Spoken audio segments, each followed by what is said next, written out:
look, I'm feeling really good about this expansion. You know, to me, the ultimate hope is that basically the honeymoon period lasts longer. And when I think about, you know, what that means, like the honeymoon period was smothered for me. Yeah. And I think it was for so many other people. Whenever, you know, it's like, yeah, your character power, that comes from renown every 2 weeks, jump through the hoops. In the same way, like, artifact power didn't have that problem, but it did have other problems. Whereas, like, in this expansion, it's like, yeah, characters, gear, big world, go do reps, go do levels. Or we've tried to make the reps a bit more interesting by having little separate activities. I'm not saying it's going to be perfect, but it sure as hell feels closer to a WoW that I'd really like to play more, and more and more, right? Because so much of the past has just been, I enjoy raiding with the people I'm raiding with. This is really fun. Sometimes we'll break off and do an M+. That's fun. Sometimes not necessarily because of the M+, sometimes more just because, you're doing it with people, so it's a fun social experience. But this is feeling more and more like a WoW where, I want to clear hours of my day to go and play some more.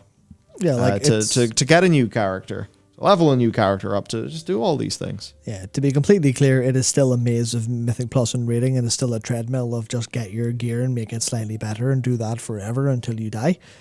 But there's a lot less in the way of you engaging with that as you choose.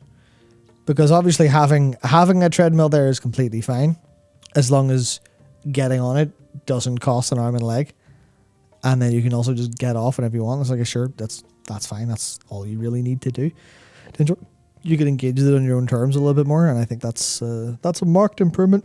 Yeah. So I mean, just really happily, it's a good message. I am looking forward to a Christmas break that involves playing a good bit more World of Warcraft. I think that'll be a cozy experience, and I'm just happy about that. And also, that obviously we don't know if they're going to do this, but if they actually are able to do what they say they want to do with the more frequent patches, I mean, could you imagine if we were back to a Legion-like situation in the game where, patch comes out 2 weeks later, PTR for the next one? Fuck, that's ambitious. I doubt we'll get there.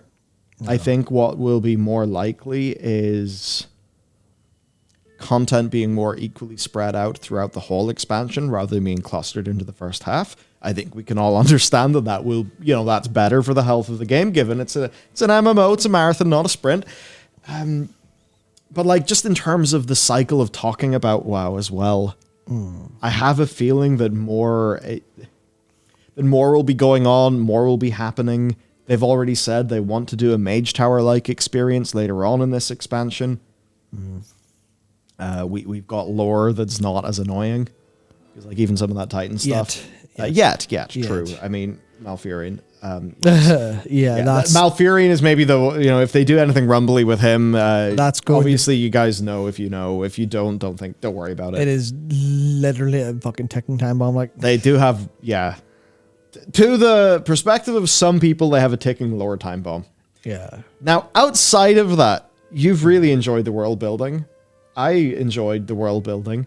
I guess another thing, I've really kept myself unspoiled. Not for the lore stuff, but I mean experientially unspoiled, which is something I've kind of wanted to do more and more and more. So I don't know, I guess I'm just feeling good. Feeling good on all fronts. That's nice to say. Yeah. Because as much I would say most fronts for me, but yeah, okay. Most is a safer and more accurate word to say. Yeah. And that's nice. And it's refreshing because, running the channel in patch 9.1 was shit. It was shit. It wasn't enjoyable. Like, it was enjoyable from a very sadistic sense. Yeah. Maybe it is that me and you can put up with more Schadenfreude than Preach can. Oh, I love agony. That's going hard. But like, you know, I think for Preach, it was just the point of, I'm fucking depressed. I don't want to do this anymore. Whereas, okay, we could just kind of roll duos, you know, playing the musical instruments as the ship goes down. Fucking rider dialogue. But like, it wasn't fun. It wasn't, you know, it was not burning clean energy, right? Like, oh, that's for people who want to see the planet live. Fuck that. But like, it had a knock-on effect. You know, it wasn't good. It wasn't ideal. It was like stressful and annoying, right? Whereas a time where, at least like from my perspective, you know, it's like just doing content about the actual game itself. The prospect that could actually do kind of well is insane. And it's really nice to be kind of a bit more back there, because like the background of the channel for me was, I want to fully research the thing, understand the thing, and, you know, make a cool guide video that people find useful, and that'll be very satisfying. I get the feeling we could be back there more, right? Like the video on, you know, on choosing a main that went up yesterday, like, yeah, it's a little spring in my step for that evening. And part of that's just because a video did well, but for me also part of it was, oh, that video did well. Good. We did a video about what should you main in the next expansion that was 100% not answering that question literally for people. Yeah. And people loved it. And it did really well. Like, that's just really, you know, it's like, oh, okay, cool. This is like, oh, this is the spice. This is the, I don't know, the thunder's back, the fire's back. It's the good fuel source is back, I guess. And that just felt satisfying, right? It just seems like it could all be a lot more fun. Stuff could be more positive, you know. Say there's raiding stuff. Feel like you want to roll a new alt you could bring to a farm night at a raid. You can do that now. If you wanted to do that previously, you'd have to get that alt. You'd have to work out, you know, depending on what stage in the expansion you are, what forms of catch-up are available to you for the various forms of external power. Then you need to sink a whole bunch of gold into legendaries. But then it was even just the annoying things like, oh, okay, I've got to go, unlock Torghast, do this, talk to that person, use this skip. You know what I mean? Like, just those chores, and those chores don't really exist anymore. It's like, it just feels like a design pattern for the game that it could succeed. The other one was about throwing up bizarre barriers that I guess they hoped players would enjoy working through. But I think a more optimistic design for the game is letting people jump in, and then there's things they want to do. Because, like, if you had the feeling of, I'm a bit bored now, maybe I'll try. Like, because in the past, people get bored of WoW all the time. And we used to do videos. They're like, bored in WoW? Here's some shit to consider. And I remember doing those videos, and you'd have like 3 people being like, oh, WoW shill. And you'd have loads of people like, oh, thanks. I decided to get a new transmog set, and I feel like I've accomplished a thing. I'm happy about that. Or, oh, I tried a new class, and I'm really happy that I did. And for most of those things in Shadowlands, if it involved a new class or a new spec, or even just trying something new, it would just be, oh, no. There's a big, like, what's the thing when people, like, strongmen pull heavyweights? I don't know. What do you mean? I don't really know either, but... You just mean when they pull things? Just big resistance, I suppose. You know, it's right, like to anything that you may just want to try doing on a whim in Shadowlands, you'd immediately think of the stuff you had to wade through, and just like that little spark of hope or joy would just be instantly, destroyed. Yeah, it's full on like, hello, Blizzard Entertainment, I would like to have fun today. And they go, did you do your homework? You're like, I have 20 minutes to have fun. I'm not doing 8 hours of homework to do 20 minutes of fun when I could literally do anything else. And that I could go and flick myself in the fucking ear for 20 minutes and like that would be more fun. Well, hey, that's basically shit like that is the pillar of Mr. Beast's whole career. Yeah. Yeah. But like, I guess what I mean is, and this is like the distinction, if Dragonflight was a 7 out of 10, I'd be It's like a very playable 7 out of 10. I need better language for this because that sounds like a sort of, that sounds like an insult or something. But it's the way that it does not... Okay, this is it. With Shadowlands, right, and all of the friction that players had to go through, you really need a good reward for going through all of that friction, right? And the reward was... The bar is higher.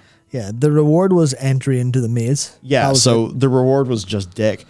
Now, if you consider Legion, it also had that barrier to entry. But as you ascended through that barrier to entry, especially in an alt with the catch-up, you would feel that alt rapidly powering up, and the fantasy of the borrowed power was strong enough that people could go through the friction, which is very much unlike, I think, unlike Covenants and unlike Azerite gear. Well, that's the other thing, where it wasn't always pure friction, because the friction was masked by a lot of it being content. Hey, you're playing. Yeah. I mean, obviously it's not the same. Well, even with the spec, it's like, hey, you've got a new weapon. Oh, you're powering up your new weapon. And that was like a context that was like, that's okay. It was a chore, especially early. They had to solve that later. People did have problems that early, absolutely, and it did fucking suck. But people felt like the investment into a more spec felt better then. And that's what it is. It's not about the principle. It's about how it felt. And it felt better, even though it wasn't as good. But that's the thing where, you go... Well, we managed to thread the needle with this thing last time, and it had downsides, but didn't have that many downsides. So it's like, why did we bother trying to thread that needle? Why don't we take the easier option that's a lot nicer on people? Is it going to probably... Well, it's a gamble, right? Is it going to have more playtime or less playtime on average? If that's their metric they go by, that's a gamble, because it's... Will people do more M+ if they haven't earned the right to? Maybe. Hopefully. Will people have like the sunk cost fallacy of, well, I've got my Lego, I have to play? Or will that actually work in people going and playing different classes and different specs and playing more because it doesn't feel like they're being stabbed in the fucking eyeballs when they log in? Hopefully. But even then, it's like, it's not a thing of, raw playtime. Hopefully their metric internally is how much people are enjoying the game, which you can't really track. But that's the whole thing with that's the thing I continually love about FF14.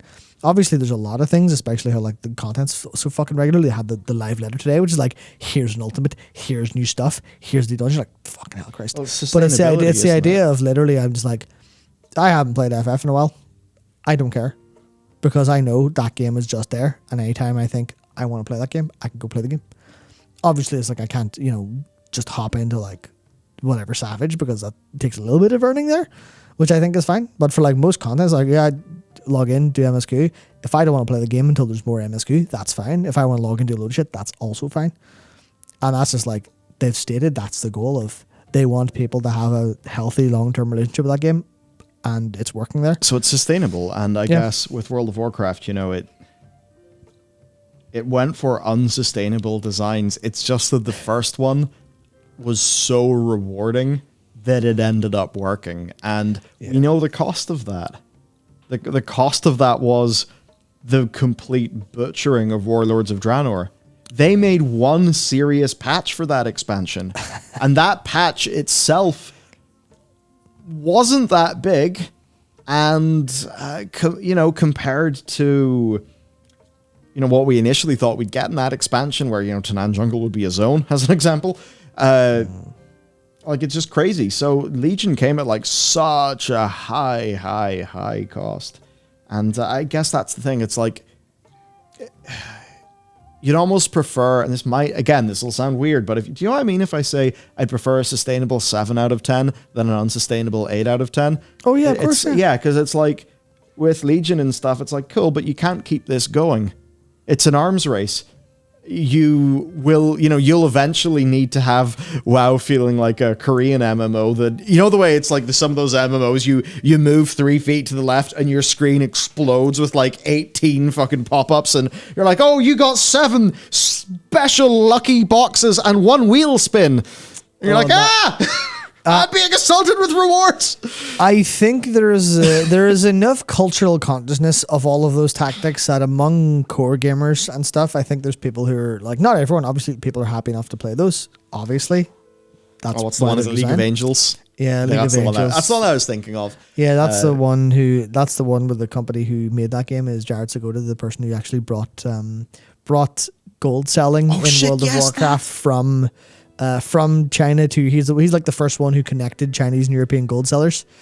It was Chinese and American, whatever it was Chinese and Western gold sellers, and then he went and founded the company that made League of Angels. You're like, oh yeah, you little fucking rat bastard.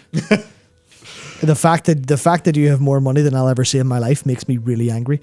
Fucking cunt. Anyway. Yeah. I was actually completely unprompted. But yeah. You gotta let the demons out. Yeah. And may as well let the demons out in front of 1,000 people. What could go wrong? Yeah. But yeah, I guess right. Dragonflight seems sustainable. What I mean by that is I don't think it will burn people out as much. I don't think it will churn people as much. Yes, it will still have a honeymoon period that will go away. Yes, it'll have its frustrations and all of that, but it seems like it will just set up Blizzard for good, sustainable development rather than, hopefully, okay, what did we do? We fucking stimulated our players so much in Legion. How the fuck do we stimulate them again? Damn it, there's... the vibrator doesn't have enough RPMs for that. Fuck. Island Expedition. And then they're doing the expeditions in the Warfronts. And they're like, fuck. Azerite failed. Okay, we need to triple down. Aldors and Scryers. I guess we'll use that as an inspiration. Shadowlands, let's go. Covenants, woo. And it's just unsustainable. The whole thing ended up being unsustainable. When Blizzard has to sit down and be like, okay, cool. We're just going to make... we're going to make a Covenant ability for every single class that works in every single spec. We're going to make a full set of legendaries for every single spec. We're going to do domination chart. And it's just like, oh my God. And it just ends up being unsustainable. Whereas at least with Dragonflight, it feels like it could actually be sustainable. When they think about doing a next patch, at worst, they may think, they might do some gimmick gear, like corrupted gear or something for one patch. And to be honest, as a seasonal experiment, I'm okay with that because it would be a seasonal experiment. That's fine. It's, when it kind of like is the expansion spanning thing that I think you have issues. Now, even though those things would be a cool seasonal experiment, they do come with the downside of that being development resources that, only last for one patch and don't span into the future. And there can be problems with that. But I guess I just look at things overall and I think, oh yeah, I could see them making this game more sustainable, right? Like I could see the Brawlers Guild coming back and us getting a Mage Tower like thing. A developer could have a weird idea and I feel like they could maybe actually put it into the game. And I guess the game that is really the standard bearer for sustainability is Final Fantasy XIV.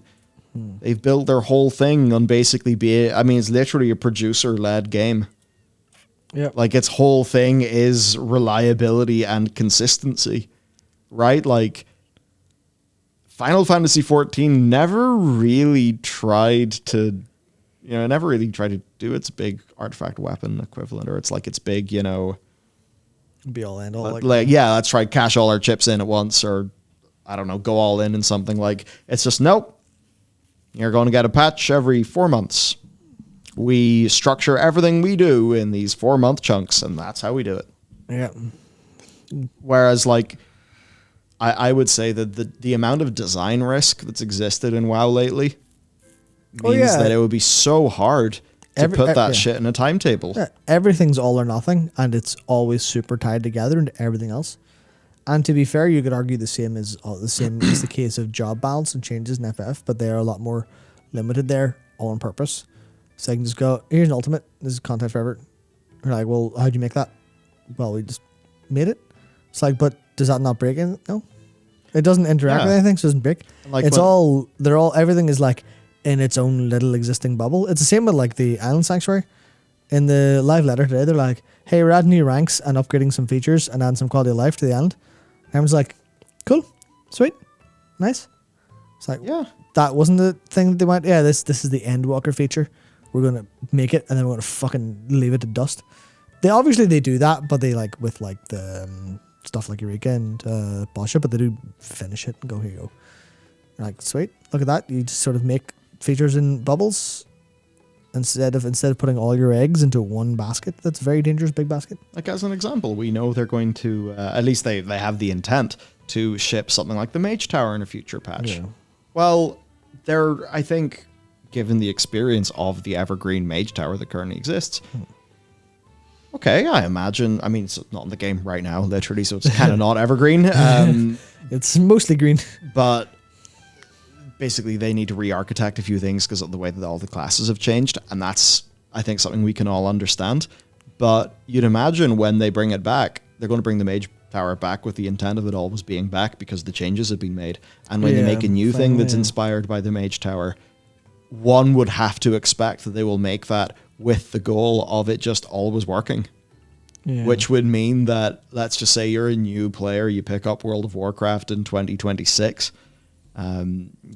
Somehow you've been able to fight off the hordes of kinky-looking Australians in busted-up cars in the wastelands, because I think it might be a Mad Max situation by the time it is 2026. But at least you could hop into WoW in 2026 if you're still alive, and there's a Mage Tower to do. Oh, there's that thing they put in Dragonflight that's there to do as a bit of like tuned balance content. Oh, the Brawlers Guild is here and wasn't removed. Fuck that's right. Like just the idea that there could be a lot, and that would mean if you wanted to go and roll a new character, oh, look at all this stuff I could go and do. I didn't do these challenges on that character in Dragonflight when it was new, but I can go and do it now, and it's still going to feel like real content. Yeah. All right, cool. That's the big thing. Make a big game. Yeah. Don't make a small game. Make a big game.